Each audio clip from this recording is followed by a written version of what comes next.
ਅੱਗੇ ਵਧਦਾ ਡੇਰਾਬੱਸੀ ਵਿਖੇ ਘਰ ਦੇ ਵਿੱਚ ਏਸੀ ਫਟਣ ਕਾਰਨ ਜਿੱਥੇ ਹਾਦਸਾ ਵਾਪਰਿਆ ਤਾਂ ਏਸੀ ਨੂੰ ਅੱਗ ਲੱਗਣ ਕਾਰਨ ਲੱਖਾਂ ਦਾ ਨੁਕਸਾਨ ਹੋਇਆ। ਹੋਰ ਵੀ ਜਿਹੜਾ ਕੀਮਤੀ ਸਮਾਨ ਸੜ ਕੇ ਸੁਆਹ ਹੋ ਗਿਆ। ਜਾਨੀ ਨੁਕਸਾਨ ਤੋਂ ਬਚਾ ਰਿਹਾ ਹੈ ਲੇਕਿਨ ਮਾਲੀ ਨੁਕਸਾਨ ਦਾ ਖਦਸ਼ਾ ਕਾਫੀ ਪ੍ਰਗਟਾਇਆ ਜਾ ਰਿਹਾ। ਫਾਇਰ ਬ੍ਰਿਗੇਡ ਨੇ ਮੌਕੇ ਤੇ ਪਹੁੰਚ ਕੇ ਜਿੱਥੇ ਅੱਗ ਤੇ ਕਾਬੂ ਪਾਇਆ ਤਾਂ ਉੱਥੇ ਹੀ ਅੱਤ ਦੀ ਗਰਮੀ ਦੇ ਮੱਦੇਨਜ਼ਰ ਜਿਹੜੇ ਨੇ ਹਰੇਕ ਪਾਸੇ ਏਸੀ ਚੱਲ ਰਹੇ ਨੇ।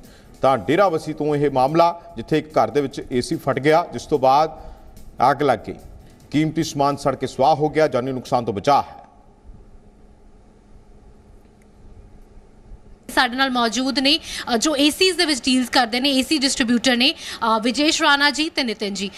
ਤੁਹਾਡਾ ਦੋਨਾਂ ਦਾ ਹੀ ਜ਼ੀਮੇਰਾ 'ਚ ਬਹੁਤ-ਬਹੁਤ ਸਵਾਗਤ ਹੈ। Thank you ma'am, thank you very much. Sir ਹਾਲ ਹੀ ਦੇ ਵਿੱਚ ਇਹੋ ਜਿਹੇ ਇਨਸੀਡੈਂਟਸ ਦੇਖੇ ਗਏ ਨੇ ਕਿ ਕਿਉਂਕਿ ਗਰਮੀ ਵੀ ਬਹੁਤ ਜ਼ਿਆਦਾ ਵੱਧ ਰਹੀ ਹੈ, ਅੱਜਕੱਲ ਛੁੱਟੀਆਂ ਵੀ ਬੱਚਿਆਂ ਦੀ ਸ਼ੁਰੂ ਹੋ ਗਈਆਂ ਨੇ ਤੇ ਲੋਕੀ ਵੀ ਘਰੋਂ ਬਾਹਰ ਘੱਟ ਨਿਕਲਦੇ ਨੇ ਤੇ ਬਿਲਡਿੰਗਸ ਦੇ ਵਿੱਚ ਚਾਹੇ ਉਹ ਰੈਜ਼ੀਡੈਂਸ਼ੀਅਲ ਹੋਣ ਜਾਂ ਫਿਰ ਆਫੀਸ਼ੀਅਲ ਬਿਲਡਿੰਗਸ ਹੋਣ, ਰੀਸੈਂਟਲੀ ਇਹੋ ਜਿਹੇ ਇਨਸੀਡੈਂਟਸ ਦੇਖਣ ਨੂੰ ਮਿਲੇ ਨੇ ਕਿ ਬਿਲਡਿੰਗਸ ਦੇ ਵਿੱਚ ਅੱਗ ਲੱਗ ਰਹੀਆਂ ਨੇ ਕਿਉਂਕਿ ਏਸੀ ਫਟ ਰਹੇ ਨੇ। ਕੀ ਕੁਝ ਰੀਜ਼ਨਸ ਨੇ कि एसी ब्लास्ट जड़े ने रिसेंटली कुछ दिनों दे विच बहुत ज़्यादा देखने को मिल रहे हैं? मैम एसी ब्लास्ट होने के रीजंस ऐसा नहीं है कि एसीज़ में कोई प्रॉब्लम है। एसीज़ आज की डेट में जो कंपनीज बना रही है, ब्रांडेड कंपनी बना रही है, बहुत सेफ एसीज़ हैं। बट हमें उसमें 2-3 चीज़ों का बात का ध्यान रखना चाहिए कि एसीज़ की रेगुलर बेसिस पे सर्विस होनी चाहिए, एसी ज़्यादा पुराने नहीं होने चाहिए, ठीक है। और उसको किस ढंग से यूज़ करें, गवर्नमेंट की कुछ गाइडलाइंस हैं जिसमें हम गवर्नमेंट कहते हैं कि इसको 24 डिग्री में हमको यूज़ करना चाहिए। आज की डेट में क्या people are using 16 degree 17 degree लगा के कॉन्टीन्यूस यूज़ करते हैं, तो उस चीज़ का हमें ध्यान रखना चाहिए और उसकी रेगुलर सर्विस होनी बहुत ਜ਼ਰੂਰੀ ਹੈ। ਜਿਵੇਂ ਕਿ ਸਰ ਕਿਹਾ ਜਾ ਰਿਹਾ, ਲੋਕਾਂ ਦੇ ਵੱਲੋਂ ਵੀ ਇਹੀ ਕਿਹਾ ਜਾ ਰਿਹਾ, ਕਿਆਸ ਲਗਾਏ ਜਾ ਰਹੇ ਨੇ। ਮੈਂ ਤੁਹਾਡੇ ਤੋਂ ਜ਼ਰੂਰ ਜਾਨਣਾ ਚਾਹੂੰਗੀ ਕਿ ਸਾਨੂੰ ਏਸੀਜ਼ ਨੂੰ ਬ੍ਰੇਕ ਦੇਣੀ ਚਾਹੀਦੀ ਹੈ ਕਿਉਂਕਿ ਇਹ ਕਿਹਾ ਜਾਂਦਾ ਹੈ ਕਿ ਅਗਰ ਤੁਸੀਂ 2 ਘੰਟੇ ਏਸੀ ਯੂਜ਼ ਕਰ ਰਹੇ ਹੋ ਉਸ ਤੋਂ ਬਾਅਦ 10-15 ਮਿੰਟ ਦੇ ਲਈ ਬ੍ਰੇਕ ਦਿਓ, ਉਸ ਤੋਂ ਬਾਅਦ ਦੁਬਾਰਾ ਯੂਜ਼ ਕਰੋ। ਕਿੰਨੀ ਕੁ ਸੱਚਾਈ ਹੈ ਇਸ ਗੱਲ ਦੇ ਵਿੱਚ? मिसकंसेप्शन है, ये ऐसा कुछ नहीं है क्योंकि जैसे जैसे टेक्नोलॉजी बढ़ रही है तो इन्वर्टर एसी आए हैं। इन्वर्टर एसी ऐसा एसी है जो अपने आप ऑटोमेटिकली अगर टेम्परेचर मेंटेन कर लेता है तो वो स्पीड स्लो कर लेता है। अगर आपने 1.5 टन का एसी ले लिया है, वो 1.25 टन 1 टन 1.25 टन जैसे जैसे रिक्वायरमेंट अगर उसमें ज़रूरत होगी तो अपने आप स्पीड बढ़ा लेगा।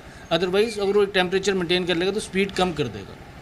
ਤੇ ਕੀ ਕੁਝ ਚੀਜ਼ਾਂ ਦਾ ਧਿਆਨ ਰੱਖਣਾ ਚਾਹੀਦਾ ਹੈ ਅਗਰ ਤੁਸੀਂ ਇਨਡੋਰ ਏਸੀ ਲਗਾ ਰਹੇ ਹੋ ਜਾਂ ਫਿਰ ਤੁਸੀਂ ਜਿੱਦਾਂ ਕਿ ਅਸੀਂ ਸਪਲਿਟ ਏਸੀ ਦੀ ਗੱਲ ਕਰਦੇ ਆ, ਉਸ ਤੋਂ ਬਾਅਦ ਗੱਲ ਆਉਂਦੀ ਹੈ ਜੋ ਵਿੰਡੋ ਏਸੀਜ਼ ਹੁੰਦੇ ਨੇ ਕਿ ਉਹਨੂੰ ਸਾਨੂੰ ਕਿਉਂਕਿ ਵਿੰਡੋ ਏਸੀ ਦੇ ਕੰਪਰੈਸਰ ਹੁੰਦੇ ਨੇ ਉਹ ਬਾਹਰ ਐਕਸਪੋਜ਼ਡ ਹੁੰਦੇ ਨੇ ਸਨ ਤੋਂ, ਤੇ ਕੀ ਉਹਦੇ ਵਿੱਚ ਕਵਰਿੰਗ ਉਹਨੂੰ ਕਰਕੇ ਰੱਖਣੀ ਚਾਹੀਦੀ ਹੈ, ਛਾਂ ਦੇ ਵਿੱਚ ਰੱਖਣਾ, ਕੁਝ ਇਹੋ ਜਿਹੇ ਮੈਂਡੇਟਰੀ रूल्स फॉलो करने चाहिए लोगों को? देखो, अगर उसको कवर करने से अगर उसके ऊपर शेड बना के रखेंगे थोड़ा सा इसको रिलीफ जरूर मिलता है कि डायरेक्ट सनलाइट से बचता है। अदरवाइज़ उसको कवर करने की कोई ज़रूरत नहीं होती।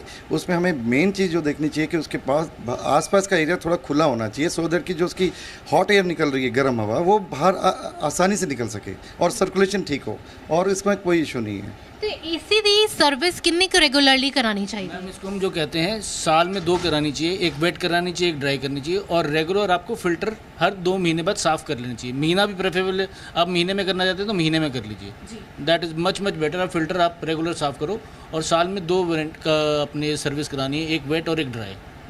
ਤੇ ਰੀਸੈਂਟਲੀ ਜੋ ਗਰਮੀ ਵੀ ਬਹੁਤ ਜ਼ਿਆਦਾ ਵੱਧ ਰਹੀ ਹੈ ਤੇ ਸਾਨੂੰ ਜੋ ਟੈਂਪਰੇਚਰ ਮੈਨੇਜਮੈਂਟ ਹੈ ਕਿ ਉਹਦਾ ਵੀ ਅਸਰ ਹੁੰਦਾ ਹੈ ਕਿ ਏਸੀਜ਼ ਇਸ ਕਰਕੇ ਬਲਾਸਟ ਹੋ ਰਹੇ ਨੇ ਕਿ ਲੋਕੀ ਜਿਹੜੇ ਨੇ ਘੱਟ ਟੈਂਪਰੇਚਰ ਤੇ ਏਸੀ ਛੱਡ ਦਿੰਦੇ ਨੇ, ਲੰਬੇ ਆਵਰਸ ਦੇ ਲਈ ਯੂਜ਼ ਕਰਦੇ ਨੇ? नहीं मैम, ऐसा कोई रीज़न नहीं है कि टेम्परेचर मैनेजमेंट होना बहुत ज़रूरी है। टेम्परेचर मैनेजमेंट से इलेक्ट्रिसिटी सेविंग होती है, ठीक है। और जो गवर्नमेंट गाइडलाइंस है दैट इज़ 24 डिग्री। ब्लास्ट होने का जो मेजर रीज़न आते हैं वो एसी की या तो लाइफ हो चुकी होती है, ठीक है जी, या फिर उसकी मेंटेनेंस नहीं हो रही, that is the main reason जो ब्लास्ट हो रही है। अदरवाइज़ आज की डेट में जो कंपनीज हैं, स्टैंडर्ड कंपनीज हैं, अच्छी रिप्यूटेड कंपनीज हैं, लाइक ब्लू स्टार होगी, IFB होगी है, ये कंपनी इतनी सेफ कंपनीज हैं, ये अपने सेफ्टी के सारे नियम अपने लागू करती हैं। कैमरामैन तेजिंदर सिंह दे नाल पवित्र कौर, जी मीडिया, जीरकपुर।